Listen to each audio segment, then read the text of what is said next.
Hello and welcome back to the JEE NEET academy. आप सभी का बहुत बहुत स्वागत है इस पढ़ने पढ़ाने के महफिल में। तो लास्ट क्लास में हम लोगों ने मैट्रिक्स के बारे में पढ़ा था कि मैट्रिक्स क्या होता है, कितने टाइप्स के होते हैं। तो कुछ बेसिक चीज़ें हमने पढ़ा था लास्ट क्लास में, और आज हम NCERT के क्वेश्चन को सॉल्व कराएंगे।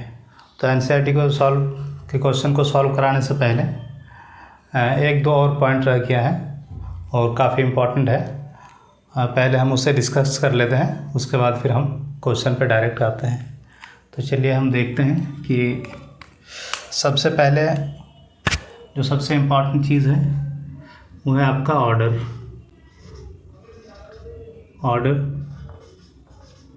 ऑफ ए मैट्रिक्स यानी किसी भी मैट्रिक्स का ऑर्डर क्या होता है। तो फॉर एग्ज़ाम्पल के लिए हम एक मैट्रिक्स ले लेते हैं। इसमें ये आपका A11 है, A12 है, A13 है, और आपका A21, A22 और A23 ये आपका है। तो हम लोगों ने कल देखा था कि आपका जो ये है ये आपका रो है, ये रो 1 है, ये आपका रो 2 है, और ये आपका कॉलम 1 है, ये आपका कॉलम 2 है, और ये आपका कॉलम 3 है। यानी इस वाले मैट्रिक्स में आपके कितने रो हैं? 2 रो हैं और 3 कॉलम हैं। तो अगर हम इस मैट्रिक्स का आपको ऑर्डर बताना चाहें तो हम क्या बता सकते हैं? तो इस मैट्रिक्स का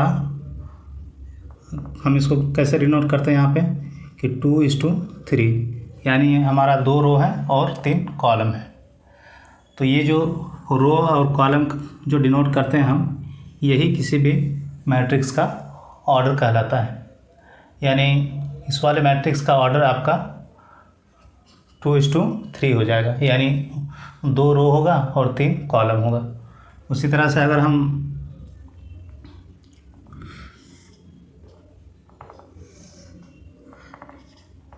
A11, A12, A13, A21, A22, A23, A31, A32 और A33, तो इसमें हमारा कितना रो है और कितना कॉलम है? हमारा 1 रो है, 2 रो है, 3 रो है। आपका 1 कॉलम है, 2 कॉलम है, यानी 3 कॉलम है। तो इसमें हमारा क्या हो जाएगा? 3x3 इसका, यानी 3 रो है और 3 कॉलम है। तो इस वाले मैट्रिक्स का हो जाएगा ऑर्डर आपका 3:3, और इस वाले का हो जाएगा आपका ऑर्डर 2:3। तो इसी को हम लोग ऑर्डर बोलते हैं। तो सिंपली अगर हम इसका डेफिनेशन लिखना चाहें तो आप लिख सकते हैं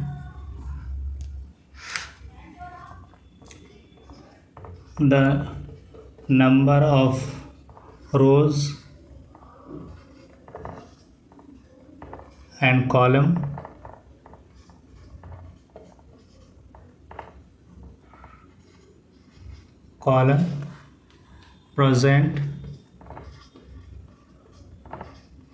present in a matrix, यानी किसी भी मैट्रिक्स में कितने नंबर ऑफ रोज हैं और कितने नंबर ऑफ कॉलम्स हैं, उसे ही हम लोग ऑर्डर बोलते हैं। तो आई होप कि आप लोगों को ये चीज़ समझ में आ गया होगा। और जो लोग आज ये वीडियो देख रहे हैं, तो आप लोगों से मेरी गुजारिश है कि आप लोग पहले वाले लेक्चर को देखें, उसके बाद इस वाले लेक्चर को देखें तो आपको ज़्यादा बेनिफिट होगी। तो अब हम लोग आते हैं, आप लोग इसका स्क्रीनशॉट ले लें और अब हम चलते हैं स्क्वायर मैट्रिक्स क्या होता है। हम लोग कल तो देखे थे 4 तरह के मैट्रिक्स होते हैं, रेक्टेंगुलर मैट्रिक्स, आपका स्क्वायर मैट्रिक्स, कॉलम मैट्रिक्स और आपका रो मैट्रिक्स। रो मैट्रिक्स क्या था हमारा, रो मैट्रिक्स में ताकि सिर्फ मेरा एक ही रो होगा, कॉलम कितने भी हो सकते हैं। और कॉलम मैट्रिक्स में आपके कॉलम सिर्फ एक होंगे और रो कितने भी हो सकते हैं, मीन्स n नंबर ऑफ रो हो सकते हैं। आपका रेक्टेंगुलर मैट्रिक्स क्या होता है कि आपका जो कॉलम और रो वो बराबर नहीं होने चाहिए। और स्क्वायर मैट्रिक्स क्या था हमारा, जिसमें कि आपका नंबर ऑफ़ रोज़ और नंबर ऑफ़ कॉलम बराबर होने चाहिए। तो उसी को हम फिर से देखते हैं थोड़ा स्क्वायर मैट्रिक्स को, क्योंकि स्क्वायर मैट्रिक्स काफ़ी इंपॉर्टेंट है और आपके जो भी क्वेश्चन बनते हैं ज़्यादातर स्क्वायर मैट्रिक्स से ही बनते हैं। तो हम लोग फिर से स्क्वायर मैट्रिक्स को डिटेल से देखते हैं। आपका है स्क्वायर मैट्रिक्स।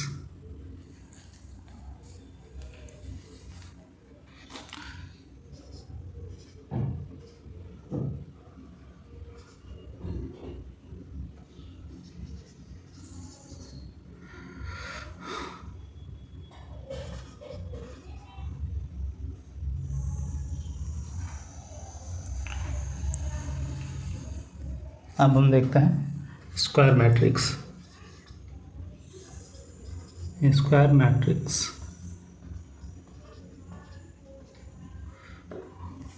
तो स्क्वायर मैट्रिक्स में आप लोग को मैंने बताया था कि जो उसमें number of rows and number of columns होंगे वो आपका बराबर होगा।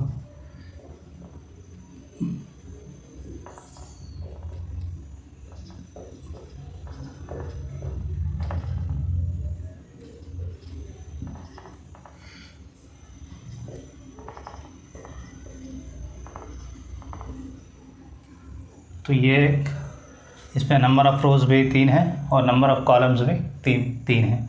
तो इसका अगर हम ऑर्डर लिखना चाहें 3:3, तो इसमें आपका ऑर्डर हो जाएगा 3:3।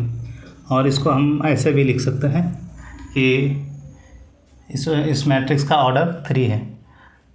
कहने का मतलब ये है कि जब भी इस तरह से लिखा रहेगा कि ऑर्डर 4 है, ऑर्डर 3 है, ऑर्डर 2 है, इसका मतलब वो एक स्क्वायर मैट्रिक्स है और उसका कॉलम और रो बराबर है। तो उसे हम सिंपली उस मैट्रिक्स का आप ऑर्डर बोल देते हैं 2 या 3 या 4 जो भी है। आप लोगों को कल मैंने बताया था कि ये आपका प्रिंसिपल डायगोनल है, ये आपका प्रिंसिपल डायगोनल होता है, प्रिंसिपल डायगोनल। इसको भी आप लोग याद रखिएगा ज़रूर, इस पर काफ़ी सारे क्वेश्चंस बनते हैं। प्रिंसिपल डायगोनल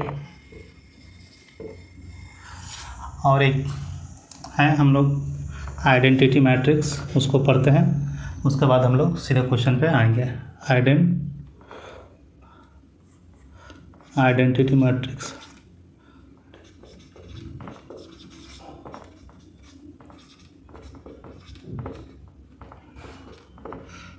आइडेंटिटी मैट्रिक्स क्या होता है?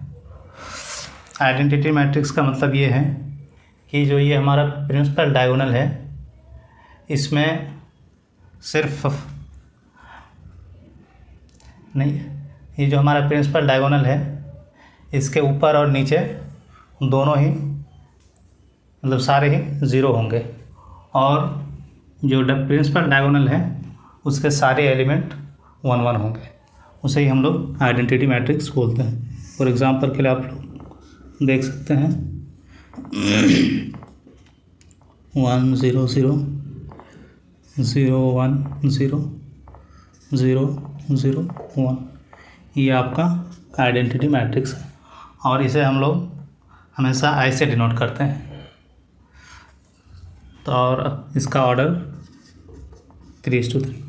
तो आइडेंटिटी मैट्रिक्स हमेशा एक स्क्वायर मैट्रिक्स होगा और उसमें जो प्रिंसिपल डायगोनल है आपका, उसका एलिमेंट सारे 1 1 होंगे और बाकी प्रिंसिपल डायगोनल के अलावा जितने भी एलिमेंट होंगे वो आपका 0 0 होगा। तो आई होप ये आपको क्लियर हो गया होगा। तो अब हम लोग डायरेक्ट चलते हैं, जो एनसीईआरटी के क्वेश्चन हैं उसको लेते हैं। तो आप लोगों ने अगर ध्यान से इस लेक्चर को देखा होगा तो आप लोग मेरा बिना सॉल्व किए ही आप सारे क्वेश्चन के आंसर दे सकते हैं। तो चलिए देखते हैं हम लोग अब हम लोग एनसीईआरटी के क्वेश्चन को देखते हैं।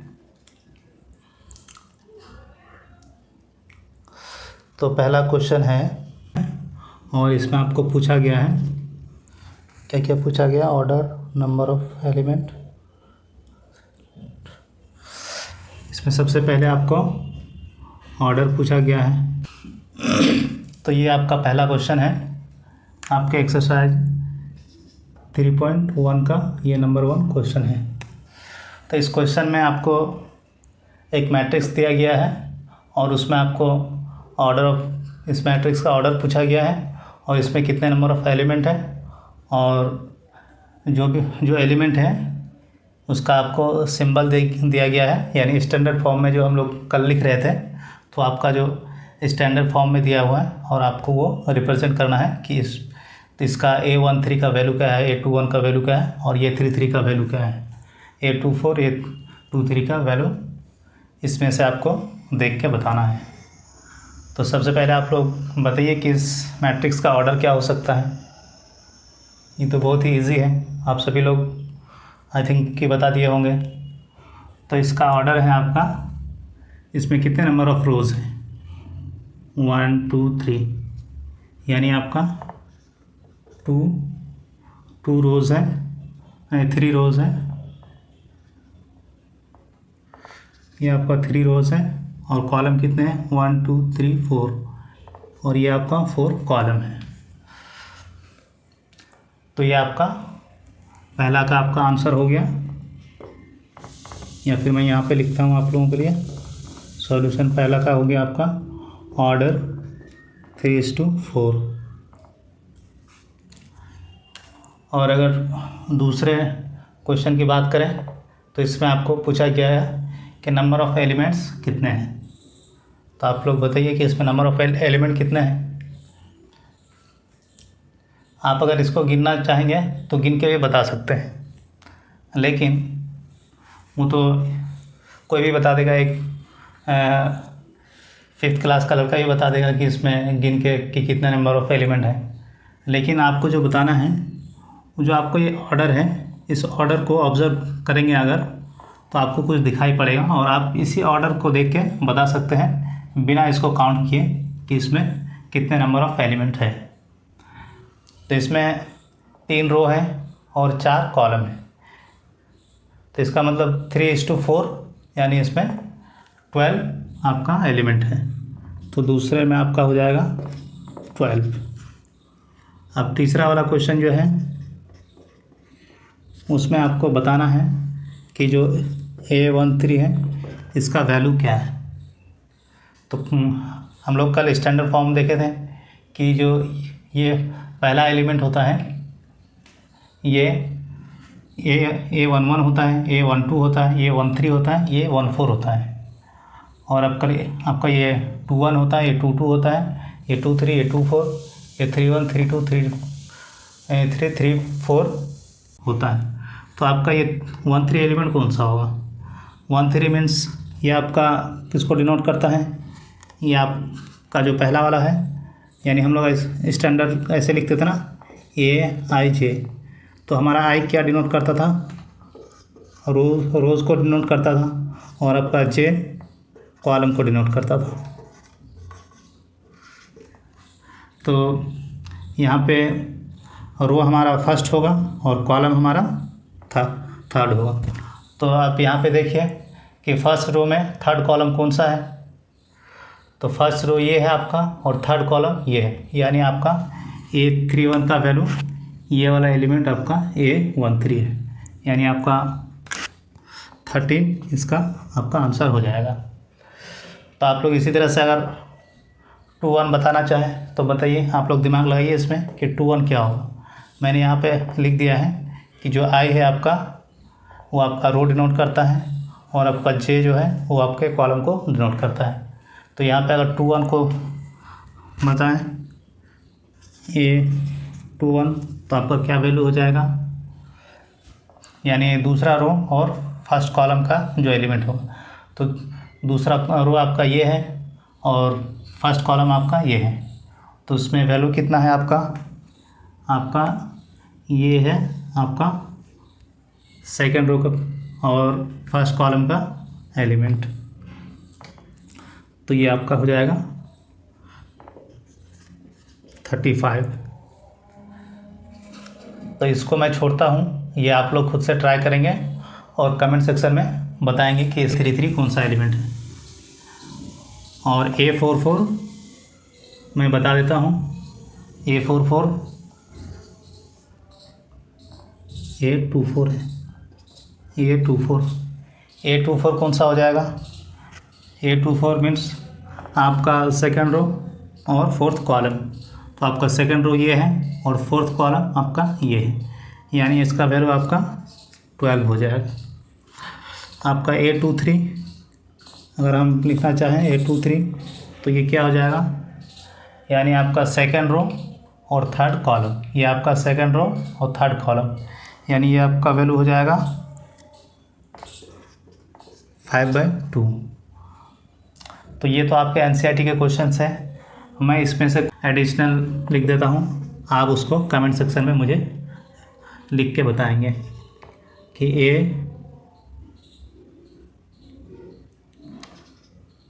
A3, 4 और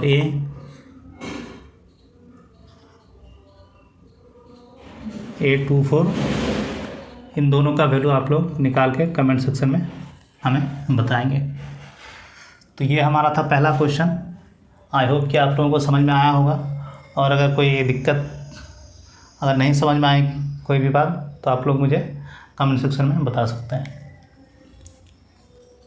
तो अब हम लोग आते हैं दूसरे क्वेश्चन पे। आप लोग इसको स्क्रीनशॉट ले लीजिए, आई होप कि आप लोगों ने ले लिया होगा। तो अब हम आते हैं अपना दूसरे क्वेश्चन पे कि आपके पास 24 एलिमेंट्स हैं, तो आपको उसके पॉसिबल ऑर्डर बताना है कि वो कितने उसके पॉसिबल ऑर्डर हो सकते हैं। और दूसरा कहा गया है कि आपके पास 13 एलिमेंट है, तो उसके लिए आपके कितने ऑर्डर पॉसिबल हो सकते हैं। तो ऑर्डर पॉसिबल हो सकते हैं, पहले तो आप लोग क्वेश्चन इसको समझ में आया कि नहीं आया। मैंने यहाँ पे कहा कि 24 एलिमेंट है, आपका 24 एलिमेंट है, तो आपको पॉसिबल ऑर्डर बताना है। पॉसिबल कहने का मतलब ये है कि ऑर्डर इसका एक से ज़्यादा भी हो सकता है, और ऑब्वियसली होगा ही। तो आप लोग इसे वीडियो को पॉज करके एक बार सोचें ज़रूर, उसके बाद फिर मैं जो बता रहा हूँ उसको देखें। तो यहाँ पे अगर हम क्वेश्चन को सॉल्व करना स्टार्ट करें, तो हमें कहा गया है कि 24 एलिमेंट है हमारे पास। तो अभी हमने ऑर्डर पढ़ा कि जो हमारा ऑर्डर होता है किसी भी मैट्रिक्स का, वो number of column, number of row into number of column होता है। Number of row means rows में कितने नंबर हैं, और नंबर ऑफ कॉलम मीन्स कितने नंबर ऑफ कॉलम्स हैं। तो फॉर एग्ज़ाम्पल के लिए अगर हम आपको बताएं, एक मैट्रिक्स है 0, तो ये आप इसमें आपका कितना रो है, ये रो 1 है, ये आपका रो 2 है, ये C1 है, आपका C2 है, यानी कॉलम 1 है, कॉलम 2 है। तो आपके पास 4 एलिमेंट है, तो उसमें हमारा जो मैट्रिक्स बना वो एक तो बना 2x2। अगर हम इसी 4 एलिमेंट लेके कोई दूसरा मैट्रिक्स बनाना चाहें तो हम कैसे बना सकते हैं, हम एक ऐसे नहीं बना सकते हैं 2 2 3 0। ये भी तो हमारा एक मैट्रिक्स है या नहीं है। एलिमेंट तो हमने 4 ही लिया है, लेकिन अभी इनका क्या हो गया, इसका ऑर्डर चेंज हो गया है। अब इसका ऑर्डर क्या है आप लोग बताइए ज़रा, कितने नंबर ऑफ रोज़ हैं। नंबर ऑफ़ रोज़ तो आपका एक ही है। नंबर ऑफ़ कॉलम्स कितने हैं? 1 2 3 4, यानी इसका जो ऑर्डर हो जाएगा आपका 1:4, यानी एक रो है और 4 कॉलम है। अच्छा, इसी 4 एलिमेंट को लेके क्या हम एक ऐसा मैट्रिक्स नहीं बना सकते? 2 2 3 0। एक ये भी तो मैट्रिक्स पॉसिबल है या नहीं है? बताइए आप लोग, है या नहीं है? तो ये भी एक पॉसिबल मैट्रिक्स है। ये भी एक तरह का मैट्रिक्स, चार एलिमेंट से हम लोग बना सकते हैं। तो अब इसका अगर हम ऑर्डर देखें तो इसमें इसका ऑर्डर क्या हो सकता है? इसमें नंबर ऑफ़ रोज़ कितने हैं? 1 2 3 4, यानी इसमें रोज़ है आपका 4। कॉलम कितने हैं? वर्टिकली एक ही है, तो आपका एक कॉलम हो जाएगा। तो इसी तरह से अगर हम 10 एलिमेंट के लिए बोलें तो आप लोग 10 एलिमेंट के लिए लिख सकते हैं। 12 के लिए बोले तो 12 के लिए लिख सकते हैं। 24 के लिए बोले तो 24 के लिए लिख सकते हैं। तो इसमें एक चीज़ आप लोग ऑब्ज़र्व कीजिए कि हमारा मैट्रिक्स जो बन रहा है ये 4 एलिमेंट को लेके, तो ये जो हमारा ऑर्डर आ रहा है यहाँ पे, ये जो ऑर्डर आया, ये जो ऑर्डर आया, ये जो ऑर्डर आया, ये चारों जो नंबर हैं ये आपका क्या है? इन दोनों को मल्टीप्लाई करने के बाद हमारा वैल्यू कितना आना चाहिए? यहाँ पे 4 आ रहा है, यहाँ पे आपका 4 आ रहा है, यहाँ पे भी आपका 4 आ रहा है। तो हम क्या ऑब्ज़र्व कर रहे हैं यहाँ से कि जितने हमारे नंबर ऑफ़ एलिमेंट्स होंगे तो उसका जो ऑर्डर होगा उसको किसी भी तरह से हम मल्टीप्लाई करके, अगर वो उस नंबर ऑफ़ एलिमेंट के बराबर होता है और वो जितने में भी पॉसिबल है, ये आपका 4 1 हो सकता है, 1 4 हो सकता है, 2 2, जैसे यहाँ पे 4 एलिमेंट था, तो जितने तरह से ये पॉसिबल हैं उतने तरह के हमारे मैट्रिक्स बन गए। यहाँ पे 3 तरह के पॉसिबल थे तो हमारे 3 मैट्रिक्स बने। अब ये 24 को लीजिए। अब 24 में अगर हम देखें तो क्या क्या पॉसिबल हो सकता है? हम कितने को मल्टीप्लाई करके हम 24 ला सकते हैं? तो देखते हैं। सबसे पहला हो जाएगा हमारा 1 × 24, यानी इसका कहने के तो ये एक ऐसा मैट्रिक्स बनेगा हमारा, यानी सिर्फ एक रो होगा और 24 कॉलम होगा, जैसे ये वाला था हमारा, यानी एक रो है और 4 हमारा कॉलम है। तो इसी तरह से हम अगर ये 24 एलिमेंट हो जाता तो ये 24 और रो लेकिन एक ही होता। उसी तरह से अगर हम 2:4 करें, 2:4 करें तो हमारा क्या हो जाएगा? यानी 2 रो हो जाएगा, एक 2:12 होगा, यानी आपका 2 रो होगा और आपका कॉलम 12 होगा। तो अगर हम एलिमेंट को जोड़ेंगे तो कितना आ जाएगा? 24 आ जाएगा। उसी तरह से अगर हम तीसरा लिखने की कोशिश करें तो 3 × 8, यानी 3 आपका रो होगा, 8 आपका कॉलम होगा। चौथा अगर लिखने की कोशिश करें 4:6, यानी आपका 4 रो होगा और 6 कॉलम होगा। इसके अलावा और होगा क्या? आप लोग दिमाग लगाइए और बताइए कि इसके अलावा भी और होगा। तो इसके अलावा भी और होगा, तो आपको हम दिखाते हैं कैसे होगा। अब है आपका 4 कॉलम, यानी 4 रो और 6 कॉलम था इसमें। अगर हम इसी को 6 रो कर दें और 4 कॉलम, तो भी तो एक मेरा मैट्रिक्स बनेगा या नहीं बनेगा? यानी 6 रो होगा आपका और 4 कॉलम होगा। इसी तरह से अगर हम 8 रो लिख दें और 3 कॉलम लिख दें तो भी मेरा एक मैट्रिक्स बन जाएगा। इसी तरह से 12 रो और 2 कॉलम, इसी तरह से 24 रो एंड 1 कॉलम।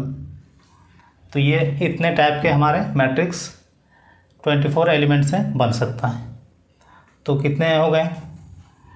1 2 3 4 5 6 7 8, यानी 8 पॉसिबल मैट्रिक्स बन सकते हैं,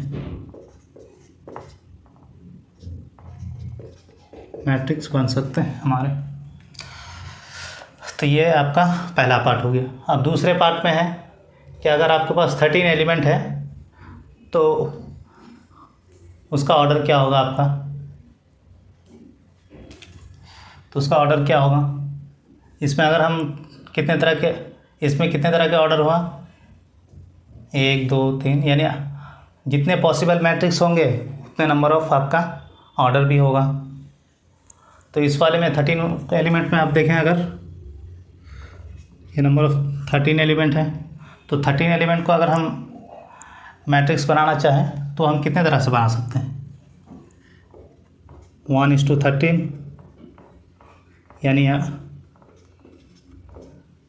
यानी 1 रो और 13 कॉलम। एक मैट्रिक्स हमारा ये बन जाएगा, दूसरा मैट्रिक्स हमारा ये बन जाएगा 13 रोज एंड 1 कॉलम, यानी 13 रो हो जाएगा आपका और 1 कॉलम हो जाएगा। तो इसके अलावा भी और कोई बनेगा 13 एलिमेंट से? दिमाग लगाइए आप लोग, क्या इसके अलावा और कोई बनेगा?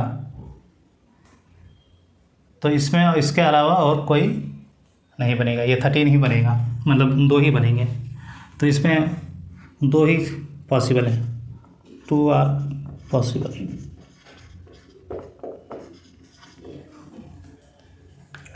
तो आई होप कि आप लोगों को समझ में आ गया होगा। आप लोग इसको लिखें, स्क्रीनशॉट लें। उसके बाद हम लोग आते हैं तीसरे नंबर के क्वेश्चन पे। अब सेम ही क्वेश्चन है, तीसरा क्वेश्चन सेम ही क्वेश्चन है, इसमें सिर्फ एलिमेंट आपका डिफरेंट दे दिए गए हैं। तो इसमें कितने नंबर ऑफ ऑर्डर हो सकते हैं? तो ये भी आपका उसी तरह से बनेगा, 1 × 18, 2 × 9, 3 × 6, 6 × 3, 9 × 2 एंड 18 × 1। ये आपका ये सॉल्यूशन हो जाएगा। और दूसरा कहा गया है कि अगर 5 एलिमेंट हो तो ऑर्डर क्या होगा? तो उसके लिए आप लिख सकते हैं कि अगर 5 है तो क्या क्या पॉसिबिलिटी है? 1 × 5 तो 5 × 1, इसमें 2 ही पॉसिबिलिटी है। तो सेम ही क्वेश्चन है। आई होप कि आप लोगों को कोई दिक्कत नहीं होगी इसमें। अब हम लोग चौथे नंबर के क्वेश्चन पे आते हैं। ये बहुत ही अच्छा क्वेश्चन है, आप लोग इसे ट्राई ज़रूर करें। तो आपको 2x2 का मैट्रिक्स बनाने हैं और उसमें आपको दे दिया गया है कि AIJ जो इक्वल होगा I + J का स्क्वायर बाई 2। तो इस वाले फार्मूले से आपको 2x2 का मैट्रिक्स बनाने हैं।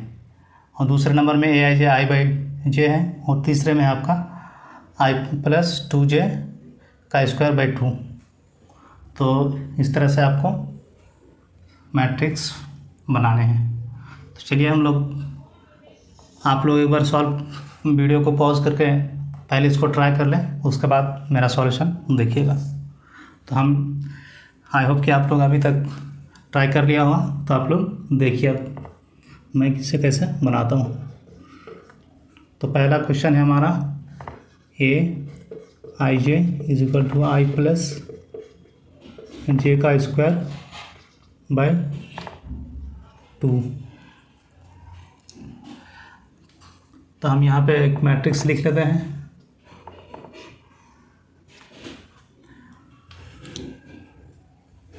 तो हमारा स्टैंडर्ड फॉर्म ऑफ मैट्रिक्स क्या होता है? A11, A12, A21, A22। तो अब A11 के जगह को क्या वैल्यू आएगा, A22 के जगह क्या वैल्यू आएगा, A21 और A22 के जगह क्या वैल्यू आएगा। तो अगर हम यहाँ पे देखें कि क्या वैल्यू आएगा, तो यहाँ पे I = 1 है और J = 1 है। तो हमारा क्या आ जाएगा, I = 1 और J = भी 1। तो ये आपका 2 और 2 का स्क्वायर 4/2, यानी पहला एलिमेंट आपका 2 आ जाएगा। दूसरा एलिमेंट क्या आएगा आपका 1 + 2 का स्क्वायर/2, यानी 3 का स्क्वायर 9/2। इसी तरह से आपका तीसरा क्या आ जाएगा, यहाँ पे 2 1 क्या आ जाएगा, वो भी आपका 2 + 1/2, तो ये भी आपका 9/2 आ जाएगा। और ये आपका था 1 1, ये 1 2 का, ये 2 1, ये 2 2 अगर लिखा जाए तो 2, ये आपका हो जाएगा 2 2 4 का स्क्वायर 16, 16/2 आपका 8। तो अगर इसको हम कंस्ट्रक्ट करें कि हमारा क्या मैट्रिक्स बनेगा, तो A11 आया आपका 2 और A12 आया आपका 9/2 और A21 भी आपका आया 9/2 और ये आपका 8। तो इस तरह से आपका पहला मैट्रिक्स बन गया। अब दूसरा इजी है, आप लोग देख सकते हैं कि Aij का जो वैल्यू है I/j। तो इसको आई होप कि आप लोग खुद से ट्राई करेंगे और जो भी मैट्रिक्स बनेगा उसका एलिमेंट सिर्फ आप लोग कमेंट सेक्शन में मुझे बताएंगे कि इसका क्या 4 जो एलिमेंट आएगा वो 4 एलिमेंट आप लोग कमेंट सेक्शन में ज़रूर बताएंगे। अब जो तीसरा है ये मैं आपको सॉल्व करके दिखाता हूँ और ये आप लोग स्क्रीनशॉट ले लीजिए, उसके बाद मैं तीसरा आपको सॉल्व करके दिखाता हूँ।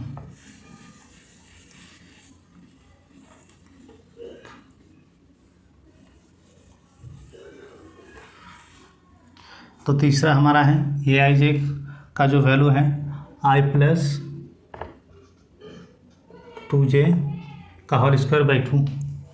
तो यहाँ पे अगर सेम उसी तरह से अगर हम वैल्यू पुट करें तो क्या होगा, I का वैल्यू 1 है और j का वैल्यू भी 1 है, तो क्या हो जाएगा 1 + 2 का होल स्क्वायर/2, यानी आपका 9/2 हो जाएगा। अगर A12 की बात करें तो ये क्या हो जाएगा 1 + 2 × 2 का होल स्क्वायर/2। इसमें आपका क्या हो जाएगा 4 1 5 25/2। A22 अगर A21 की अगर बात करें तो क्या हो जाएगा आपका 2 + 2 × 1/2।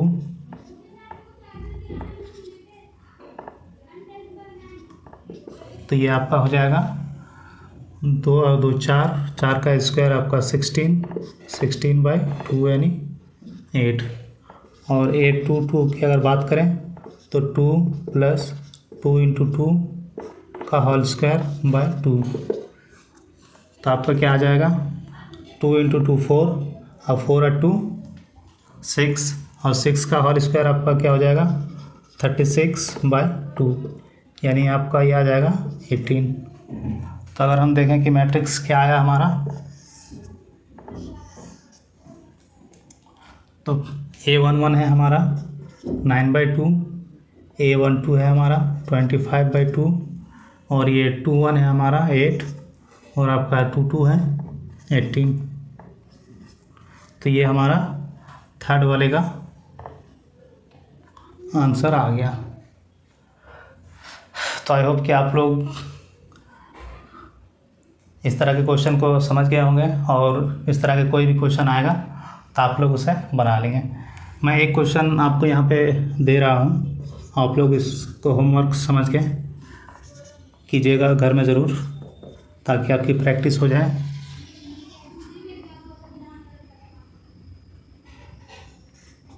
j 3j - 2i/2 का ये पूरे का आपका होल स्क्वायर, ये आप लोग होमवर्क कीजिएगा घर में। अब हम लोग आते हैं हमारे 5वें क्वेश्चन पे। 5वां क्वेश्चन है आपका, उसमें भी आपको इसी तरह से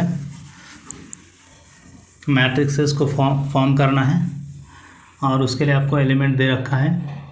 तो इसमें आपको 3:4 का मैट्रिक्स बनाने हैं। और उसके लिए आपको कंडीशन दे दिया है a i j is equal to 1/2 - 3i + j, और दूसरा है आपका a i j is equal to 2i - j। तो चलिए हम लोग एक आपको सॉल्व करके दिखा देते हैं और दूसरा आप लोग अपने आप सॉल्व कर लेंगे, क्योंकि ये सेम टाइप का ही क्वेश्चन है जो मैंने पिछला वाला क्वेश्चन किया है, बस इसका ऑर्डर चेंज कर दिया गया है। तो इसलिए मैं आपको एक सॉल्व करके दिखाता हूँ, दूसरा आप लोग खुद सॉल्व करेंगे। तो मैं मान लिया मैंने एक मैट्रिक्स है हमारे पास,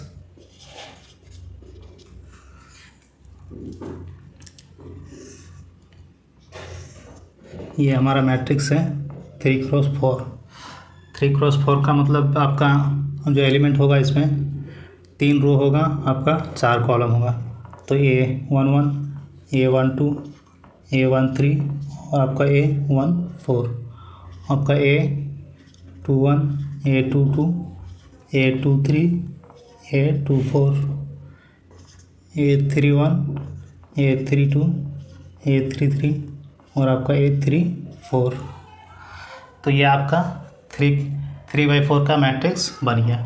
अब ये कंडीशन जो आपका पहला दिया हुआ है, इसमें आप आई और जे का वैल्यू पुट कीजिए और जो भी वैल्यू आएगा आप उसे इसमें पुट कीजिए, आपका आंसर आ जाएगा, आपका मैट्रिक्स बन जाएगा। तो पहला हम फटाफट आपको बना कर दिखाते हैं। और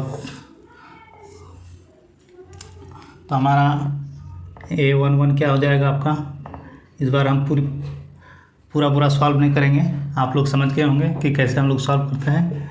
तो हम फटाफट सॉल्व करते हैं। आपका 3:1 - 1, तो ये आपका हो जाएगा, ये +1 है, तो ये 3 + 1 यानी -2, और -2/2 यानी आपका ये आ जाएगा -1।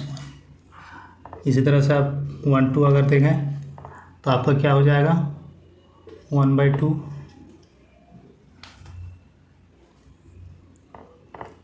हम यहाँ पे एक बार फॉर्मूला लिख लेते हैं और आपको डायरेक्ट, तो चलिए वैसे ही लिखते हैं 1/2, और ये आपका -3 × 1 और +2, तो ये आपका आ जाएगा -3 और +2, -1 और /2, तो -1/2। ये आपका 13, और 13 आपका हो जाएगा -3, ये आपका -3 × 1 और +3, तो ये -3 + 3 आपका 0 हो जाएगा, तो ये पूरा आपका 0 हो जाएगा। और उसी तरह से ये आपका 14 आ जाएगा, और 14 में आपका आ जाएगा 1/2 और -3 × 1 + 4, यानी आपका आ जाएगा 1, और ये आपके बटे 2 आ जाएगा। तो इसी तरह से अगर हम 2 1 को लिखें तो 2 1 हमारा आ जाएगा, और यहाँ पे आप पुट कीजिए 3 दूना 3:2 6, 6 + 1 यानी -6 + 1 -5, यानी आपका ये आ जाएगा -5/2। तो ये आपका 2 2 आ जाएगा, यानी 3:2 आपका 6 -6 + 2 यानी आपका -4 -4/2 यानी आपका -2। ये आपका 2 3, ये आपका कितना हो जाएगा 3:2 यानी 6 6 -3/2 यानी -3/2। तो आपको इसी तरह से सॉल्व करने हैं, एक एक को इस तरह से सॉल्व करेंगे तो आपको एक ही मैट्रिक्स बनाने में बहुत टाइम लगेगा। इजी तो बहुत होता है, लेकिन ये थोड़ा आपका टाइम टेकन होता है। तो इसी तरह से आपका अगर A24 है, अगर आप लोग ऐसे सॉल्व नहीं कर सकते हैं तो मैंने जैसे पहले सॉल्व किया है, आप लोग इसी तरह से प्रॉपर वैल्यू निकाल के सॉल्व करेंगे। तो ये 24 हो जाएगा आपका 3:2 6 यानी -6 + 4 -2 और -2/2 आपका हो जाएगा -1। उसी तरह से आप 3 1 को लिखें तो 3:3 -9 + 1 -8 -8/2 यानी आपका ये -4। इसी तरह से 2/3 हो जाएगा आपका 2 3 हो जाएगा -9 + 2 -7/2 यानी आपका -7/2 आ जाएगा आपका ये। और A33 हो जाएगा आपका -9 +3 -6/2 -3 और आपका A34 हो जाएगा 9 - 4 5/2 यानी -5/2 हो जाएगा आपका। तो ये आपका मैट्रिक्स हो जाएगा आपका।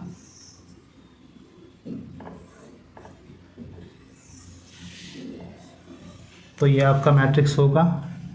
पहला था मेरा -1 -1/2 0 और आपका 1/2। दूसरा था -5/2 आप -2 -3/2 और -1 -4 -7/2 -3 और -5/2। तो ये आपका मैट्रिक्स पहले वाले कंडीशन के हिसाब से आपका ये मैट्रिक्स बन गया। तो आप लोग इसी तरह से दूसरे वाले को बनाएंगे। ये आप लोगों के लिए होमवर्क रहा। तो आप लोग दूसरे वाले को बना लेंगे। बहुत इजी है, बस थोड़ा सा टाइम लग रहा है। Thank you so much for watching this video. अगर आपको ये वीडियो पसंद आया तो आप लोग इसे लाइक करें और चैनल को सब्सक्राइब करें और अपने दोस्तों तक इस वीडियो को शेयर ज़रूर करें। तो थैंक यू। जय हिंद, जय भारत।